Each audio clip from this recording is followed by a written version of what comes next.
بسم الله الرحمن الرحيم وصلى اللهم وسلم وبارك على سيدنا وحبيبنا وقدوتنا محمد وعلى آله وصحبه أجمعين أما بعد. Our scholar said the status of knowledge is connected or in harmony with that which is studied, and they said that the highest level of studies is studying the being, or rather is studying the divine subhanahu wa ta'ala. And as we said in the beginning, this can be divided into either the theoretical part or the practical part, meaning how we are going to connect to Allah subhanahu wa ta'ala through His names. And many people have discussed this, and one of my students and students of Shaykh Faid has written a very nice book, which is the book of Sarah Malik, where she looks into the behavior and the inward state of a Muslim woman. And she has a book and a workbook. I have looked at both of them and into both of them, and I found them to be very beneficial. So I definitely advise people to read it and to listen to her explanation, inshallah. So this being said, inshallah, from my heart and with, inshallah, sincere intention, not because any pressure that I feel on myself, I really think, inshallah, it's a very, very good book. Okay, so Bi-idhnillahi subhanahu wa ta'ala, we need to believe in Allah subhanahu wa ta'ala in a correct way. This is what we have said last time as well. And the problem is that today we choose to believe in Allah subhanahu wa ta'ala in a certain way just because of a shaykh we love or a book we've read.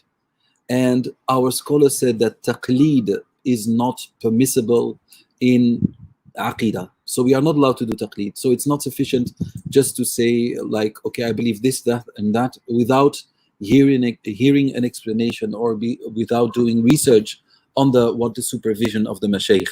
So what we are doing, inshallah, we are sharing with you the approach of the majority of the ummah, which was the approach of the Ash'ari and the Maturidiyya. Later on, I will explain why it is called Ash'ari, why it is called Maturidiyya, because people say the Aqidah is Allah's, the Aqidah is the messenger as well, so is the Quran, but why do you say Hafs, why do you say Warsh, why do you say Hanafi fiqh, why do you say Maliki fiqh? It's all Quran, it's all Sunnah, but the one who gave that structure to understand it correctly was Imam Abu al-Hasan al-Ash'ari, for example, or Imam al-Maturidi, or in fiqh, Imam Abu Hanifa, who created that framework, or Imam Shafi'i, or Malik, Imam Shafi'i, and Ahmed, and so forth. So these names is not that we believe in their aqidah, no. We believe that the way or the fundamentals that they showed us to derive a correct belief from the Quran and the Sunnah is correct. And this is what the scholars of old have understood as well. Then we also said that originally people wouldn't discuss things like Allah's hands, Allah's face, Allah's nails, and so much more. It only became a debate when people, as we've explained as well, started forgetting the true meaning of the Arabic language, or even started denying the existence of figurative speech in the Arabic language. And this is where it all goes back to. So bi-idhnillahi subhanahu wa ta'ala, a correct belief in God, in Allah subhanahu wa ta'ala, is the most important thing, because it is Allah's right over us for us to believe in Him the way He wants us to believe in Him. So we now, Imam Badruddin ibn Jama'ah rahimahullah azza wa jal, after having explained that having a direction is of the traits of creation and thus not of Allah, because Allah subhanahu wa ta'ala does not share any traits of creation. And so if beings or objects are in a direction, then we say Allah's being is not, because then we've mentioned, like, you can go back to class number 43, so I will not repeat this again, but then you will see that having a direction between yourself and someone means that there is a void between you, or because that direction is a distance, right? So, and Allah subhanahu wa ta'ala asks us to use our aql. So this is what we do. We do not overrule Kitab and Sunnah with our aql, but we understand Quran and Sunnah with our aql.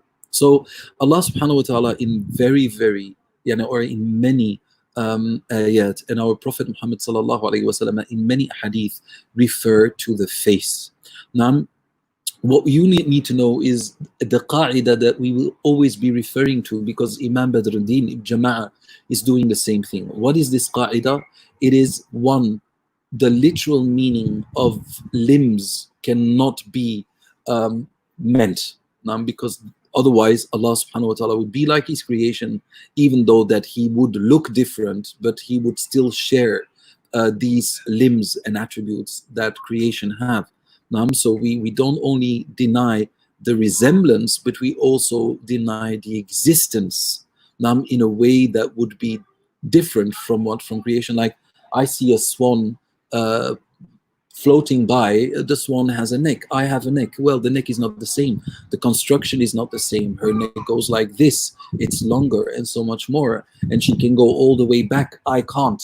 So the same with the cat, she can lick her neck or her back, I can't. It would be strange, but you know what I mean. So now if you see this, so this is what the Salafi Aqidah in reality is saying, not in that way, and they're not disrespecting Allah, and that has never been their goal. Their goal is to respect the words in Quran, so they were afraid to give it an interpretation, so they did what was worse, and that was in a certain way comparing Allah to creation. So it is not just about not being the same, it is about not sharing the same thing. Now, I have a neck, an elephant doesn't have a neck, or not really. A giraffe has a neck, I have a neck. And Viking boats have a neck, and so much more. A bottle has a neck, and they are all different, but it's still, yani, the essence of it is still the same. So we are not going to say this. And then also why the second qaida is that Allah subhanahu wa ta'ala is not murakkab.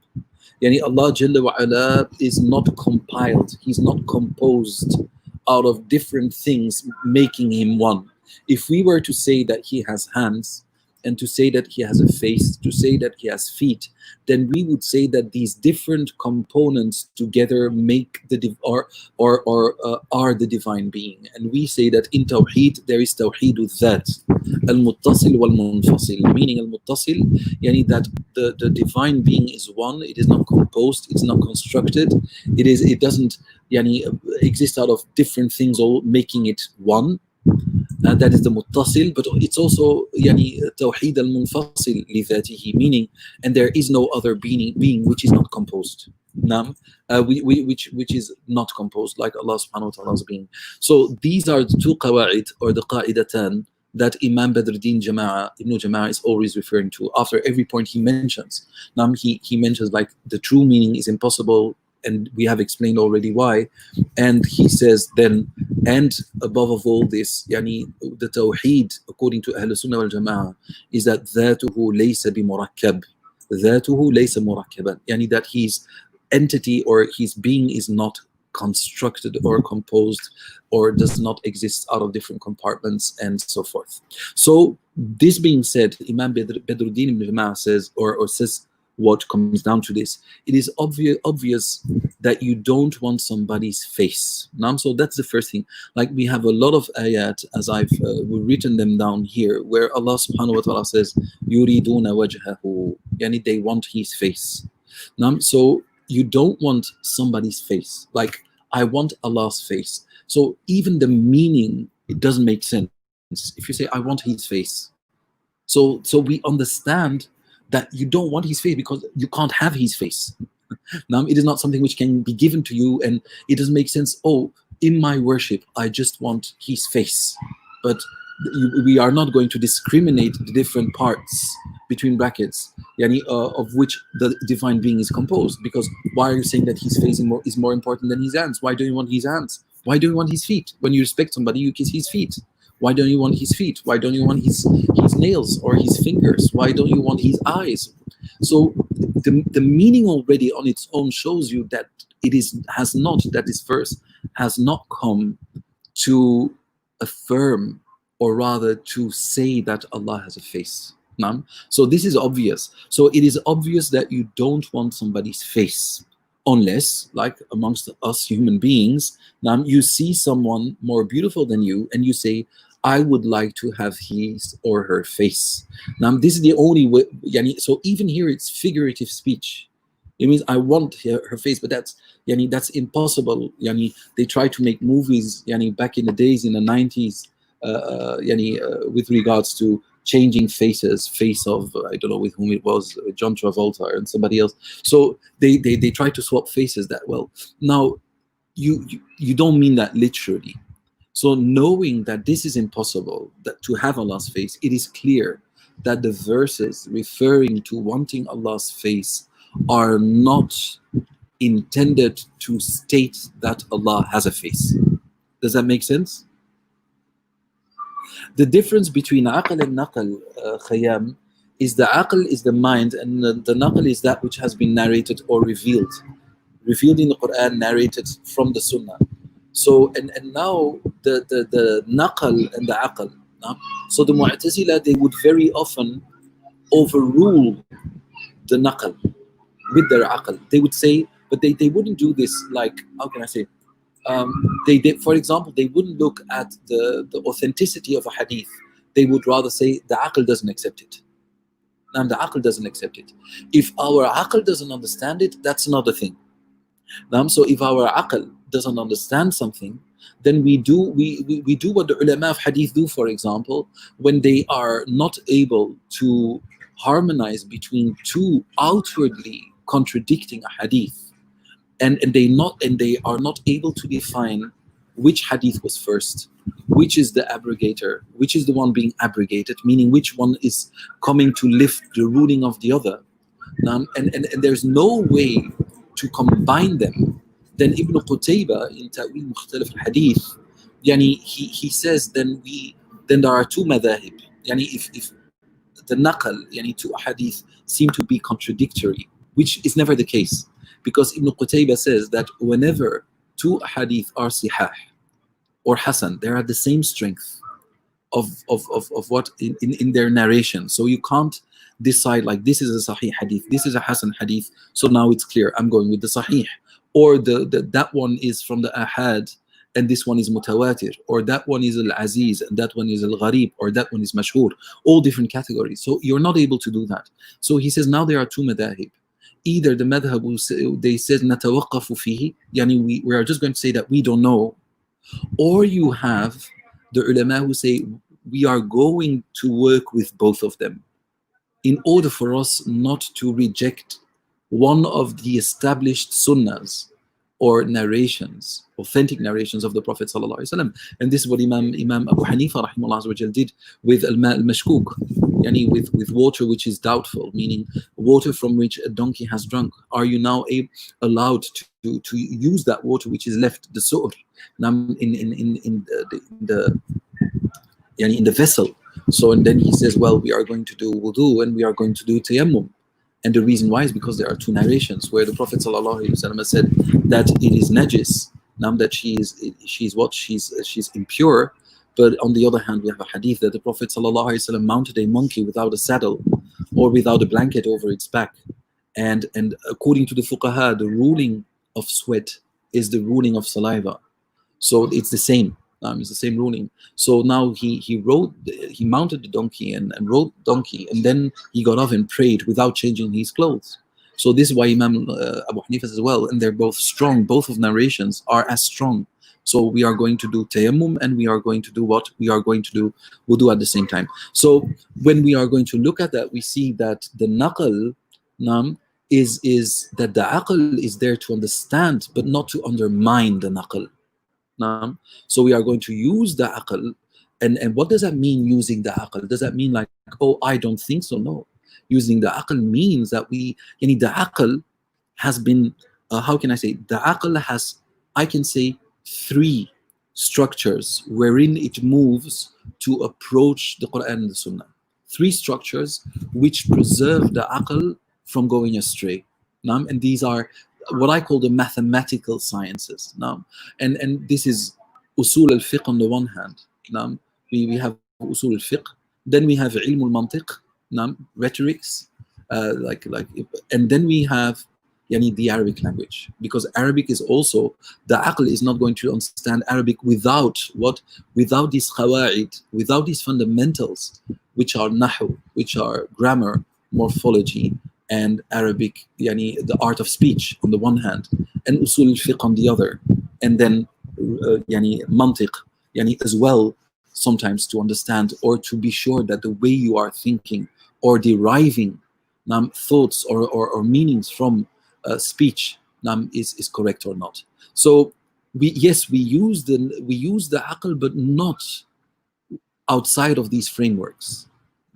So because these ulum are, like, we could say they are ulum aqliya, if you want to. They are like mathematical sciences, grammar, morphology, and so forth. So yes, now the Mu'tazila, they would undermine the naql with their aql. And they would do this because they respect the Quran and Sunnah, not because they don't respect the Quran and Sunnah, but they went astray. Because they say that we need to have a look at the general meanings, which we call the ruh al-shara', which we call the soul of the shara', the spirit of the shara'. So they say we need to look at the general meanings of the shara', which is al-adl, for example. Inna Allah yahkumu bil-adli. Allah subhanahu wa ta'ala judges with adl, with justice. Inna Allah ya'muru bil-adli والإحسان إن الله يأمر بالعدل والإحسان and excellence وإيتاء ذي القربى وينهى عن الفحشاء والمنكر والبغي يعظكم لعلكم تذكرون, and so forth. So we have these general meanings of justice. We have these general meanings of not punishing someone for the mistake of another. And so we have these qawaid in usul al-fiqh. And so now they say, like, if a hadith goes against the general, broader, or against the spirit of Islam, which is adl and ihsan and the absence of dhulm and so forth, and we find a hadith that goes against it, we are not going to look at the authenticity of the hadith. We are just going to look at the meaning of it. And if it does not comply with the general meanings, we are going to say, no, my aql doesn't accept it. So that's the way they look at it. So they have a qaida for that. It's not that they're following hawa, but their qaida is wrong. Because we have tafasil, we have the mutlaq and the muqayyad. We have a general meaning and that by which it is restricted. We have the mubham. We have the mubayyan. We have and so forth. We were the mujmal and mubayyan, and so we have all of these things. So now to come back to your question, what is the difference between aql and naql? Well, the aql is infallible. The naql is infallible. The aql is not. But the aql, once protected and working within these frameworks, which we call ulum al-ala, meaning that the sciences which are instruments to understand the aslul ulum. And the aslul ulum is Quran and Sunnah. These are the usul. These are the true usul. And then the aql is now guided by the ulum al-ala, which is instrumental knowledge, like nahu, but also, for example, like mustalah hadith, the same like qawaid al-fiqh and so much more. So in very brief, this is how we understand Sayyidi, al-aql and al-naql. So the aql is used to take away from the naql, but within these frameworks. Is that clear, Khayyam? And this is where the majority of our students of knowledge today are not very strong at. They're not very strong at it. And the majority of preachers today, they don't talk. They don't depart from these sciences. They have a hadith. But even when you talk about the heart, there is a structure. There should be a framework. There should be an order of placing your adillah, and there is the mafhum al-am and the mafhum al-khas, a general way of understanding, but then it's being specified by other hadith which they might have no knowledge of. So they will talk about tawbah, but it's nothing more than a general talk, but in reality it is a knowledge on its own. So now it is obvious that you don't want somebody's face, unless you see someone more beautiful than you, and you say, I would like to have his, her face, knowing that this is impossible. Apart from that, it is clear that the verses referring to wanting Allah's face are not to affirm that Allah has a face. So let's just have a look right here, right? So we have, Bismillah. I don't know how to take this away. Oh yes, I do. Okay, this is nicer for you. Okay, good. Alhamdulillah. Okay, so we have here, Barakallahu Fikum, we have yuriduna wajha. So we already spoke about that. They want his face. It doesn't have meaning, wanting a face. And then just with the aql, because we understand. So why do you want his face and not his hands? Now they say, yeah, because Allah said that they want his face. Okay, but yes, it is Allah, but he's describing people. Why do they want his face? Now, why not something else? Why not another part? Because he is not constructed, subhanahu wa ta'ala. So there is no other part. There is one. Allah's oneness is oneness in everything. And then here we will see that Allah subhanahu wa ta'ala says, وَيَبْقَى وَجْهُ رَبِّكَ ذُو الْجَلَالِ وَالْإِكْرَامِ. And the only thing which will remain is the face of your Lord. Now, we already said in the first or second class that the Salafiyya here, may Allah subhanahu wa ta'ala have mercy upon them and us, Ameen, that they say, well, here we need to say that it's the divine being. And we already said, well, you go against your qa'idah. A qa'idah is muttarida. A qa'idah should be muttarida. What does that mean? A qa'idah should be jami'a mani'a. What does this mean? This means that you can't interchange a qa'idah, you can't alter a qa'idah. A qa'idah is something which remains the same all the time. Otherwise, it's not a qa'idah. It's not a principle. So you can't have the principle that everything about Allah's attributes is literal, and then here you're going to change it because it's impossible. Then you don't have a qa'idah. Your qa'idah is not mutarida, meaning your qa'idah is not jami' mani'. What is the meaning of jami' mani'? يعني it means لا يدخل فيه ما ليس منه ولا يعني يستثنى منه ما هو منه. يعني it means that everything which needs to be included is not absent, and nothing which is supposed to be included is absent. So nothing of which should be included is absent, and nothing of that which shouldn't be in it is present in it. That's the qa'idah. So meaning that once you say it, and this is how we weigh the qawa'id, this is how we weigh principles. So if your principle needs to be changed, then your principle is wrong. I mean, that makes sense, right? Yeah, it's true, but sometimes, okay, then it's not true. Then find me an exception on the rule shows us that your rule is not an all-inclusive rule. So it's not a qaida. So you can't, and it's even worse when the explanation you give actually goes against the core of your principle, which means there is no majaz in the Quran. There is no, so now they are saying it's impossible. What do you mean impossible? Well, now they have to say it's mustahil aqlan, although they don't use this because they don't want to look like using the terms of the Ash'ari.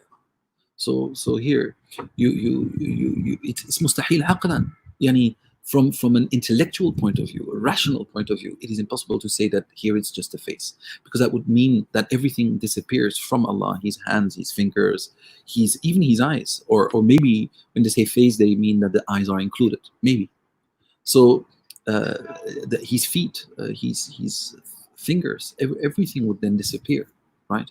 So here they say, no, this is the that. Well, we are saying this all day long. So why don't you say that Allah subhanahu wa ta'ala here wants to affirm and state that he has a face? Why do you change it here? Because of because of it being impossible, yani aqlan, not naqlan, because the naql is there. Stick to your qaida. And then we have here Allah subhanahu wa ta'ala says kullu shay'in halik illa wajha. Yani everything will disappear apart from his face. So here once again they will say, well, we have a problem here, Roger.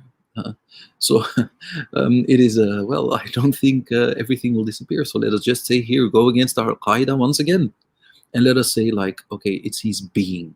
So what do our scholars say then, barakallahu fikum? So what do they say? Let us have a look here. Bismillah. Okay, sorry. So this is what Imam al-Qurtubi rahimahullah azza wa jal says. So Imam al-Qurtubi here, he says al-wajhu ibaratun an wujudihi ay an wujudi dhatihi, yani an dhatihi, sorry, I said wujudihi, he said dhatihi.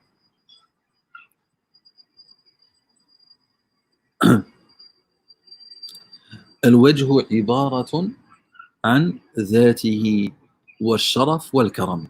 He says, yani the reference to the wajh is a reference to his that, to his being, and also to someone's status, high elevated status.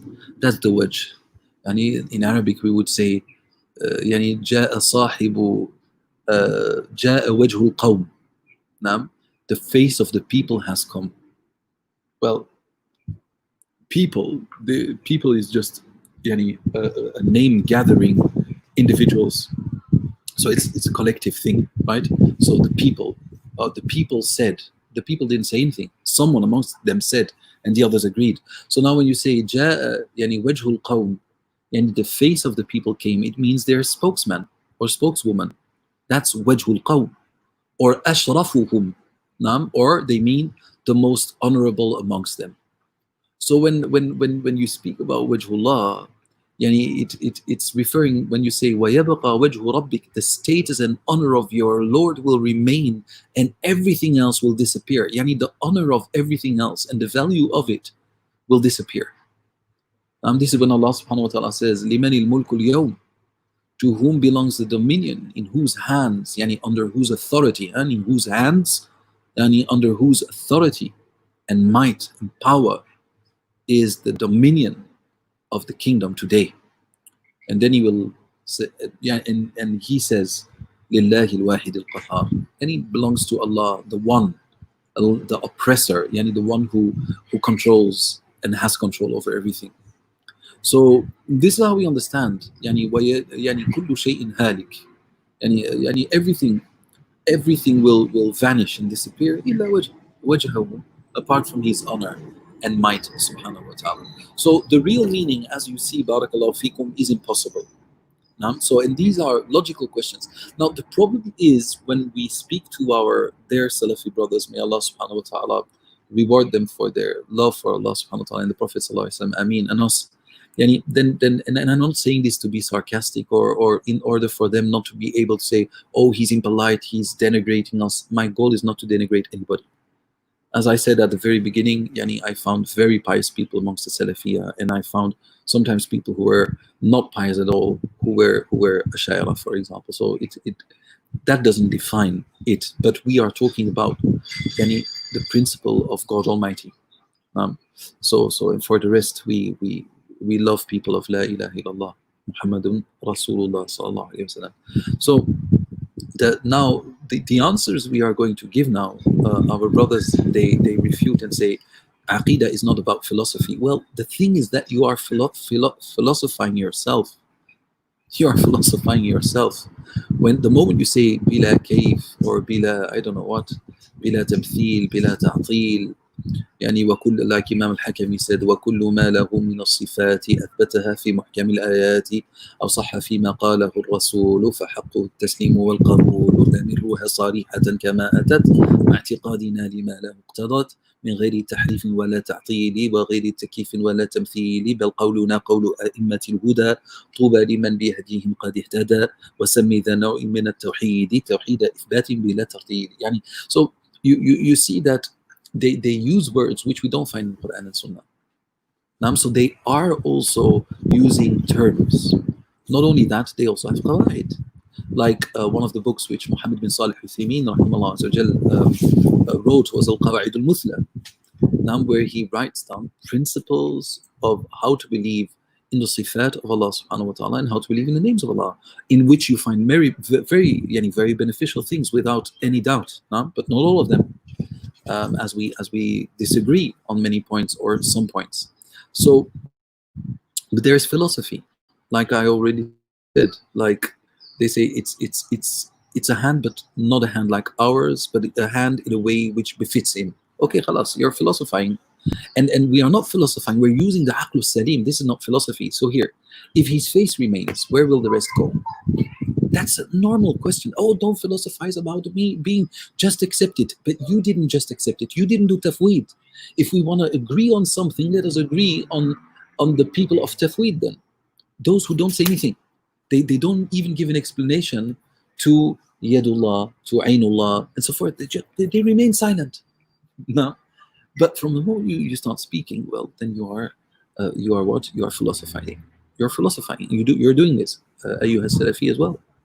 And then definitely when you say he's wedging these two ayat is his being, khalas, you are doing exactly the same thing, although you don't do it as much as we do, but you did. You can't deny it. You just did ta'weel.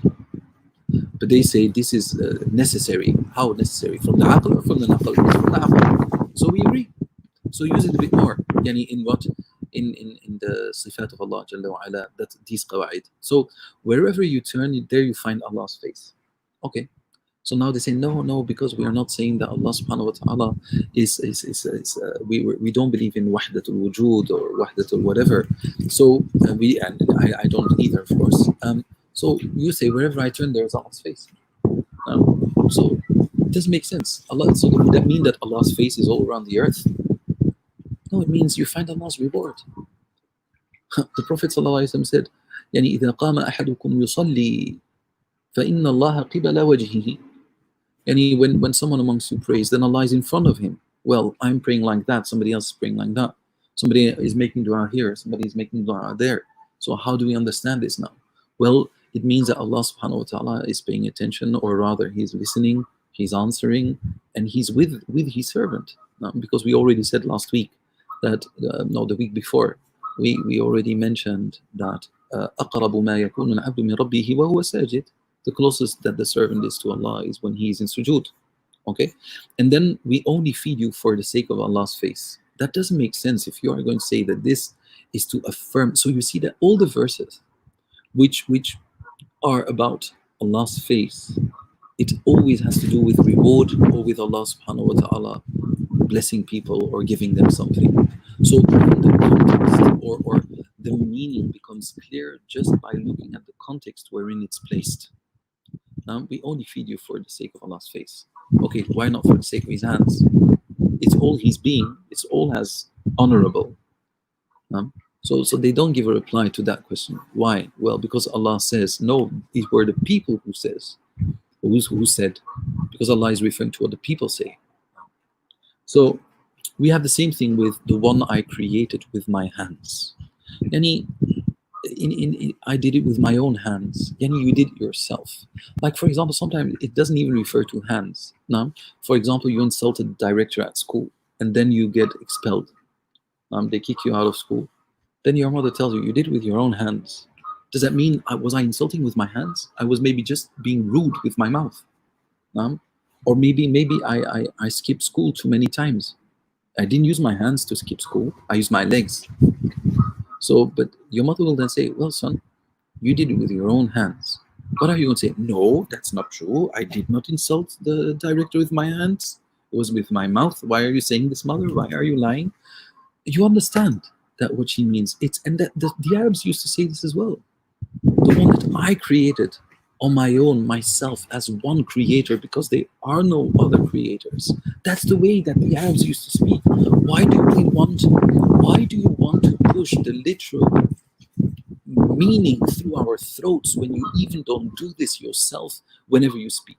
And when it comes down to Allah subhanahu wa ta'ala, the most dangerous thing is going for the literal meaning, while He has already said, I'm like no one and no one is like me. So the first meaning you should be looking for is the meaning which doesn't contain any physical resemblance between the human being and his maker and creator. Done. It's so simple. Like in my language, we say, that's so simple as I actually don't know if you say this. So simple as cas. No, I don't think so. As simple as cheese. Right? So anyway, so it is خلقت بي يعني I created him with my hands يعني on my own. I did it myself. No? I did it on my own. Nobody helped me. Nobody gave me a hand. Nobody gave me a hand. Oh, of course they didn't give you a hand. They were not like Leopold III when he went to Congo and started cutting off people's hands. He didn't go to Congo, his army went. They say he never went. And he started amputating people. Now there's a writer and he said, yeah, because that was a practice amongst the Muslims there. It was not Leopold III that did that, the Belgian king. Anyway, so you're going to see, nobody says like, it didn't give me a hand. Oh, why didn't they chop off their hands? No, they didn't help me. I did it on my own. So, and this is why Allah subhanahu wa ta'ala, when He says, وَاذْكُرْ عَبْدَنَا دَاوُودَ ذَا الْأَيْدِ, and remember our servant Dawood, that should be ذَا الْأَيْدِ. So the possessor of power. Why? You can say, no, he has a strong hand in this. Oh, really? Is his hand made out of iron or granite or whatever? We say, no, it just means he has a lot to say. Yeah, he had a strong hand in this. It doesn't mean he has a strong hand. It means that he was the key role player, or the one who was steering it in a certain direction. So when Allah subhanahu wa ta'ala says Dal-Aid, yani he means strong, or wealthy. That's somebody with yad. Like the last one here, عندي يد لا أطيق شكرها. يعني I عندي يد, yani someone has a hand over me and I'm not able or capable of thanking it. Meaning that somebody has helped someone so much. These are the ways the Arabs used to speak. This is pre-Islamic Arabic. عندي يد لا أطيق شكرها. I have a hand which I cannot thank. Meaning somebody has helped that person a lot. And Allah subhanahu wa ta'ala also refers to hand in the Quran in a figurative meaning. يعني فليعفو الذي بيده عقدة النكاح, and let the one in whose hand the marriage contract is, who has a hand in the marriage contract, let him forgive. What does it mean, hand? Means authority, the one who has authority. So even in the Quran, Allah subhanahu wa ta'ala refers to hand with power, refers to hand with authority, although that the Salafiyya, like the Shaykh Salih al-Shaykh, yani refuted that the word aid would be the same as yad. And he has a point there from a morphological point of view. This might be correct, but that doesn't undermine all the other things we have said. So very brief. So these are verses. وَاذْكُرْ عَبْدَنَا دَاوُودَ ذَا الْأَيْدِ يَعْفُوَ الَّذِي بِيَدِهِ عُقْدَةُ النِّكَاحِ. And Allah subhanahu wa ta'ala says, فَقَدِّمُوا بَيْنَ يَدَيْ نَجْوَاكُمْ صَدَقَةً. Yani place in front of your hands a sadaqah. Yani what does that mean, بَيْنَ يَدَيْ نَجْوَاكُمْ? Yani before your najwaakum. It doesn't mean before your hands. The same when Allah refers to hands. لا تجعل يدك مغلولة إلى عنقك ولا تبسطها كل البسط. Yani do not put your hand on your neck, and don't stretch it. It means, as we said at the very beginning, means don't be stingy and don't give away an excessive amount of wealth, which doesn't make sense. So wasting money. So I think inshallah tabarak wa ta'ala that yani, and this is wrong here. In the last one it says shirkuha, it should be shukraha. So these things, barakallahu fikum, yani is the core of what I wanted to say today. If there are any questions, because we have 5 minutes left, then we have 10 minutes break, and then we will go to the book of Imam al-Ghazali, rahimahullah azza wa jal. So if there are any questions, then we can ask them now, inshallah. I hope, bi'idhnillah subhanahu wa ta'ala, we had a lot of information also about knowledge, about qawa'id, about the aql, about the naql, and I think that this is very important, inshallah subhanahu wa ta'ala, to share and to think about, inshallah. Okay. There's a question, reference the word ziyarah, Yes. ziyarah of the face. Is this what it means, ziyarah? I.e., does it mean connection with Allah? Ziyarah. Ziyarah. No. I think they. Okay, it spells ziyarah, but yeah. Okay. So they mean the increasing of the faith. You mean? You can write it in the private chat, no problem. So do you mean increasing of the faith? Does that mean increasing the connection with Allah? Inshallah, maybe we can take this to another class. Khayyam, the reason why is because mafhumul iman. Yani our scholars have written books about that. And Imam al-Bayhaqi in his book Shu'abul Iman, yani subhanallah, divides iman into 4 categories, and these 4 categories once again into 2. الإيمان بالله, الإيمان لله, الإيمان بالرسول, الإيمان للرسول. And then you have the asl iman, you have the far' iman, and then you have the i'tiqad, then you have the aqwal, and then you have the al-a'mal.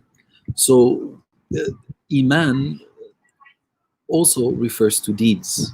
For example, يعني زادتهم إيمانا, some would say yani it increases their actions, because the increasement in actions is the proof for increasement in faith, meaning in awe for Allah. Because when Imam Abu Hanifa said that faith and iman doesn't yani, doesn't grow and it doesn't increase and doesn't decrease, and this is what Imam Abu Hanifa said. And then our Salafi brothers, they attack Abu Hanifa in a certain way and say, well, Allah says in the Quran yani, that iman increases. Well, Imam Abu Hanifa yani, he used to recite the Quran every night, so I'm sure that he read these ayat. لِيَزْدَادَ الَّذِينَ آمَنُوا إِيمَانًا وَإِذَا تُلِيَتْ عَلَيْهِمْ آيَاتُهُ زَادَتْهُمْ إِيمَانًا. I'm sure he read that. But when he says yani, that the iman does not increase and does not decrease, he means aslul iman, meaning the core belief in Allah subhanahu wa ta'ala. Now, meaning that you don't doubt, oh, does Allah exist or doesn't he exist, and that this fluctuates. That doesn't fluctuate. If that fluctuates, you end up in kufr and iman. And that's nifaq. So no, he didn't mean this. He of course, iman increases and decreases. But Allah subhanahu wa ta'ala refers to prayer with iman. وَمَا كَانَ اللَّهُ لِيُضِيعَ إِيمَانَكُمْ. It is not for Allah to let your iman go in vain. And this iman here, the Mufassirun say, yani prayer. And the prayer, because this was about the people who were praying before before Mecca was the Qibla, so they used to pray to another direction. So the people were now worried. Does that mean that the people who had died already and prayed to the other side, and were their prayers in vain? And this is where Allah said, وَمَا كَانَ اللَّهُ لِيُضِيعَ إِيمَانَكُمْ. And the reason why it's called iman, because it's a proof of your iman. And the Prophet ﷺ said that al-iman, yani iman exists out of such and such and 60 or 70 parts.